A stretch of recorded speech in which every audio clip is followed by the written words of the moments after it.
വന്നവരെല്ലാരും അത്രയ്ക്ക് നല്ല അഭിപ്രായം പറഞ്ഞിട്ടാ പോയത്.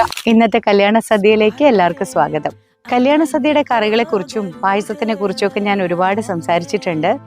പക്ഷെ അതുപോലെ തന്നെ പ്രധാനപ്പെട്ട ഒരു സംഗതിയാണ് പപ്പടം.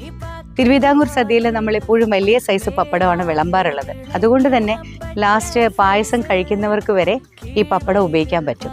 പപ്പടം വളരെയധികം ശ്രദ്ധിക്കേണ്ട ഒരു കാര്യമാണ്. കാരണം അതിനുവേണ്ടി വലിയ വഴക്കുകൾ വരെ സദ്യയിലും മറ്റു പാർട്ടികളിലൊക്കെ ഉണ്ടായിട്ടുണ്ട്. അപ്പോൾ വളരെയധികം ശ്രദ്ധ കൊടുക്കേണ്ട ഒരു പ്രധാനപ്പെട്ട ഐറ്റമാണ് പപ്പടം. പപ്പടം ഇല്ലാതെ എന്ത് കല്യാണ സദ്യ അല്ലേ?